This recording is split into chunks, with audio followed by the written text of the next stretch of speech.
Hey guys, Evil here with my first impression and just general review of the DJI F450 flame wheel and the ever popular Naza flight controller. As far as quadcopters go, I just kind of recently pointed my interest in this direction, mainly as a camera platform, but when I saw this, it intrigued me, so I started looking into quadcopters more. And you can do the deal on Hobby King. You can use the KK boards, and you can buy nearly the same airframe, and you could do it a lot cheaper. Around 140, 150 bucks. You could build one of these, but something really similar. But the big difference with the DJI piece is the Naza controller, and I just don't think, as far as that I know of, in that price range, there's anything that really compares. So there's a pretty major price difference between building the DJI piece and doing the Hobby King. You're roughly looking at twice the money, but there's you get a lot more features for your money. So I'll just point some of that out to you here, and then just give you my impression over what I think of the deal. So anyway, I got it all built. It's all put together. I've got my first few flights in on it, so I'm just going to show it to you and let you check it out.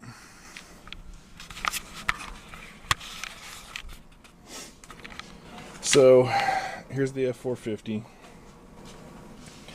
It looks pretty basic. It's just got 30 amp speed controls, roughly 1000 kV outrunners, just like anything you'd build from Hobby King. The difference being, and this will probably come out eventually with all these Chinese manufacturers, but the big difference in the airframe is the wire management. The actual airframe allows you to solder straight to this board to do your power distribution, which is huge. It makes a really big difference as far as laying all that out. It really simplifies it a lot. So yeah, that really helps kind of clean up your installation and just makes life a lot easier as far as running power from your speed controls and everything into the board. Really all you have to worry about then is all the signal wires coming out of the controller board. Other major advantages are just time. And when you get the ARF kit, it comes with everything you need. It has all your props. It has absolutely everything you need to build the airframe. So I can't say the same if you order from Hobby King or one of these others. You may come up short on I got the wrong props or whatever, but everything's all here. As far as time concerned, some of the things I really like is the motors. The connectors are already pre-soldered, as well as the ESCs. Already has those barrel connectors, or whatever you want to call them, already pre-soldered, so that's just a plug and play affair. Another nice thing is that the ESCs are made to work with the DJI controller, the Naza controller, so there's no calibration. You don't have to go through and calibrate all 4 speed controls for your transmitter. That's all done through their software interface, which is really pretty awesome. So, and that pretty much covers the airframe. I saw something about some flexing and things like that. I haven't had that issue at all. The airframe on mine seems quite rigid. It's kind of heavy. It's heavier than I thought it would be, but it's a quadcopter. It's got plenty of lifting capacity. Like I said, the main reason I got it was a camera platform, so I've got the GoPro mounted, and I just raised it up I just bought some carbon rod, and just did some shoe glue and some zip ties, and that keeps my GoPro off the ground and keeps everything light, minimal drag, things like that. That's pretty much it for the airframe. It's pretty basic. It goes together really fast. I had this thing built in an evening, and I was flying it by the next morning. So it was really quick as far as how it went together. The real genius of the thing is the Naza controller, which is GPS compatible, has basically attitude control, what they call ATT control. It really makes the quad like flying a coaxial helicopter, if you've ever flown any of those. And what it does is, when you have it in a hover, if you give it some aileron, a typical helicopter will just keep going that direction until you self-correct it. The Naza will basically keep the thing in a flat plane. So if you give it right aileron and let off, it's going to self-right and stay. So it really makes it really easy to fly. So anyway, yeah, actually hooking up the Naza is really straightforward. The diagram, just tells you exactly what channels you need to plug in, into what port you plug in on the Naza controller. It's a little bit daunting to look at because there's so many different wires. It has the ability to do remote gain. Actually, there's 2 remote gains because there's 2 gyros on there basically, so you can remotely adjust that. I did not do that just because I only have a 7-channel radio. I only had room for 1 gain, and just didn't really find that out. That being said, the software kind of sets you up with an initial gain, and I literally haven't had to touch it. I mean, the thing is rock solid. The rudder does not move around on it. The wind does not affect it. Straight out of the box, that has been pretty awesome. So as far as ease of setup, I mean, this thing is a breeze. A lot of that has to do with the software, which, one of the major complaints I have about this has a lot to do with the software. It's really cool because this little transmitter monitor here allows you to set up all your throws, reverse channels, do things like that. So it makes all of that really simple, which is why you don't have to calibrate your ESCs and all that. It's all done through this software here. So that was all pretty straightforward. It allows you to do a few other things. I'm not going to dwell on this because every video I've watched on the Naza shows this. So the major complaint I had with this is when you download the software, the driver's not packaged with it at all, so you have to download it separate, which didn't occur obviously to me. I installed the software and trying to get it to work. I'm like, what the hell's going on? Oh yeah, you gotta install a driver separate. So once I did that, you plug in USB, everything's good to go. They're just not really straightforward about you needing both of those packages, at least at the time that I downloaded it all. So anyway, that's one of the cool things about the Naza, which every single video shows. So I'm not going to stay on that. I'm going to move on to things about this quad that I don't like. For whatever reason, when I bought it,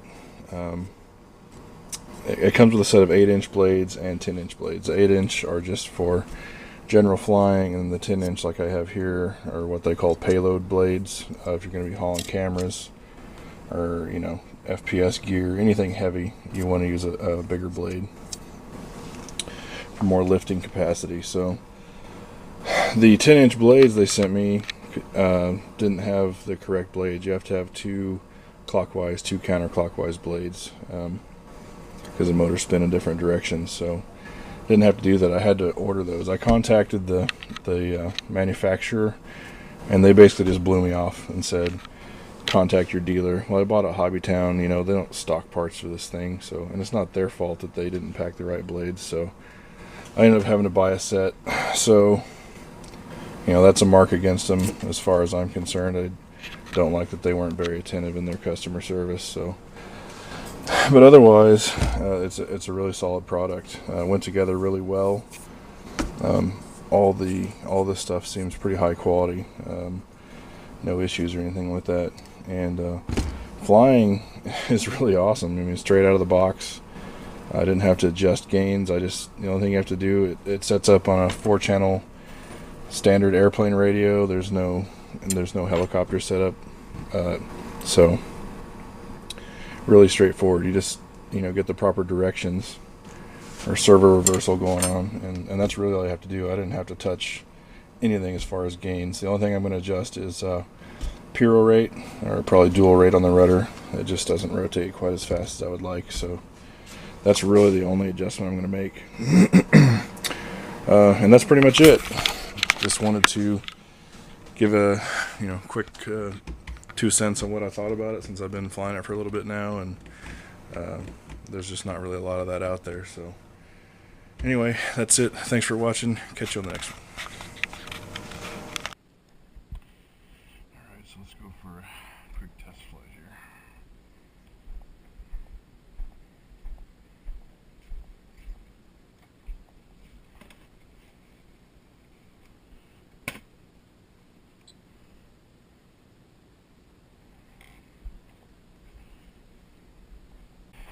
This is Rosie.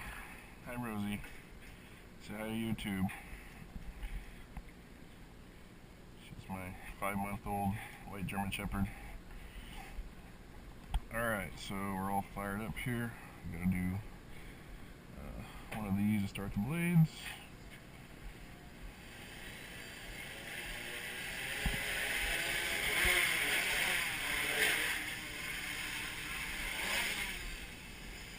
Wow.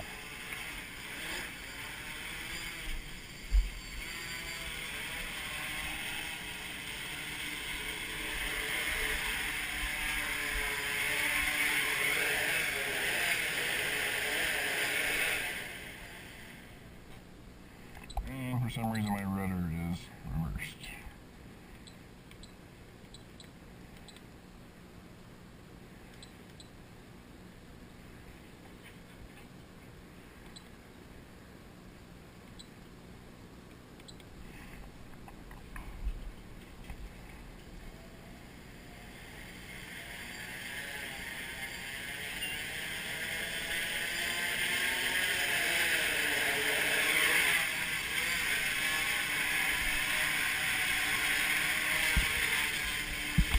Alright, so there we go.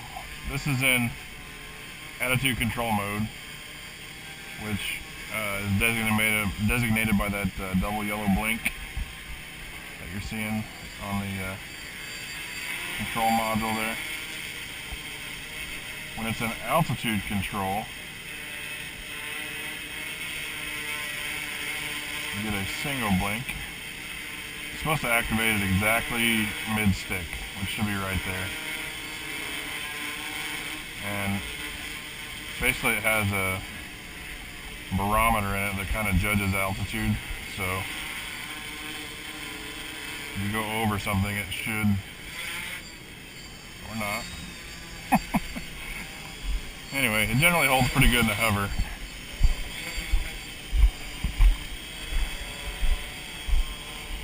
But just going to demonstrate here to you the difference between the attitude and the normal. So right now, if I give it left aileron, the Naza corrects it, flattens it out. It goes for any direction. And it makes it literally fly just like flying a coaxial helicopter. It just has a self-righting mechanism in it. So, which for camera work, it's pretty awesome. Works really good for that. I'm going to click it over into manual mode, and this is a lot like just flying a regular single rotor helicopter, and it just becomes a lot more twitchy. So you can just see just the difference in the way it flies just doing that without all the electronic help. All the corrections here are done by me. So if I give it left aileron, off it goes. So you have to counter it and bring it back. I give it right aileron, off it goes. So the guys who use these for stunt flying will fly around in this mode. This is, if you only own a quad, you don't own a regular 3D heli or whatever, this mode will give you a real good idea what it's like flying a single rotor collective pitch, well, not necessarily collective pitch, but single rotor helicopter. So, but anyway, I'm not out here to challenge myself, so I'll stick it back in attitude control. just do a little bit of flying, show you guys how nice it does fly with the flight controller. Forward flight's nice and smooth. It does tend to porpoise a little bit in the wind. I've flown in some decently high wind, but you know, nothing terrible.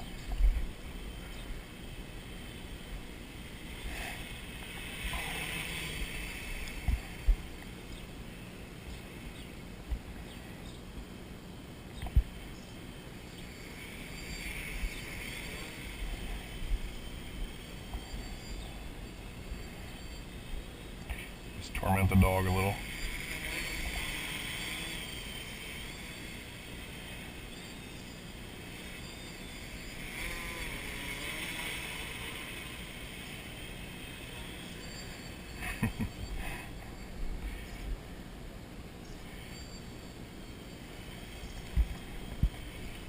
I know I look like an idiot with this camera on my head, but I don't have a cameraman, so price you pay, I guess.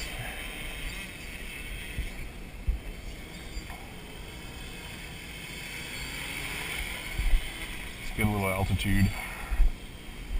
You really get up high, you get that wind over the blades, it really doesn't want to come down. See, right now it's ballooning. I'm not even giving it altitude, it's just going up. Cut the throttles way down, and now the Naza is working overtime to keep it level, because I've cut the throttle way back, but it's got to keep adjusting it to maintain the attitude. You can see it shaking around a little bit.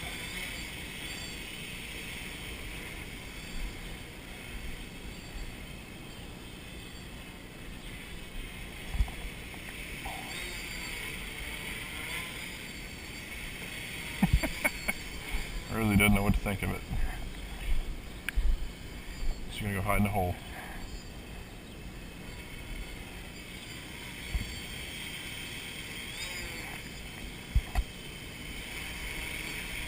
Let me see if I can get this thing in a altitude hold for you. There we go, single blinks. Oh. There's probably a way to get a radio mix to do this, to make it work a little better. I am not a wizard when it comes to these radios, so it's not super easy for me. But there we are in attitude hold. You see it's not perfect, the wind blows it around a little bit. Matter of fact, we may be out of, yeah, we are out of it. Let's try that again.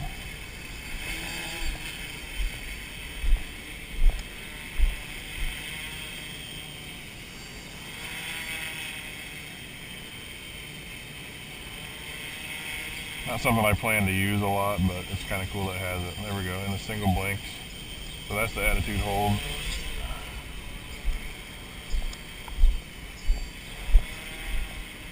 You go around the house here, some wind hits it and kind of messes with things, but anyway, the plans are to get GPS on this, use GPS hold. I'll be able to take it out to shoot video, put it in GPS hold, and then it will just stay in one spot while I capture whatever I want to do, as well as being able to get flying aerial shots.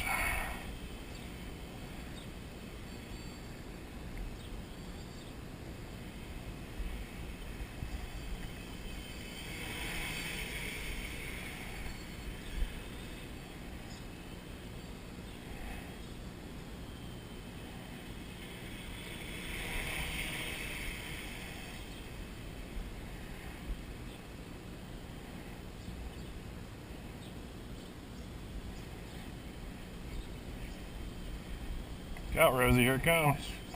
Here it comes, Rosie.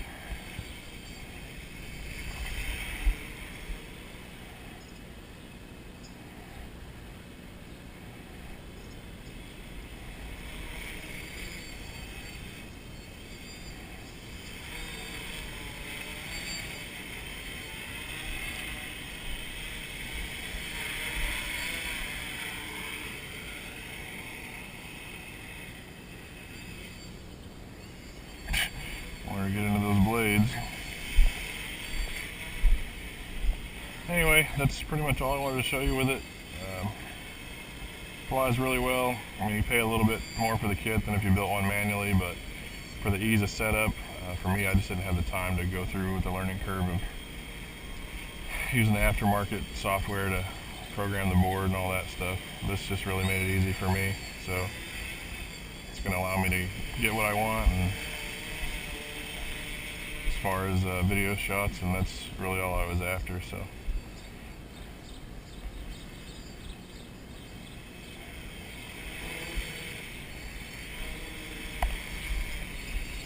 it does have a low voltage cutoff. It's actually a 2-stage cutoff. When you see a double red blink on that light, that's the first stage, meaning it's time to come down. If it goes into a solid flashing red, it will actually go into what they call a fail-safe that will land it for you. So I tried fail-safe one time. It actually made it flip over. Let's click into it now and see what it does.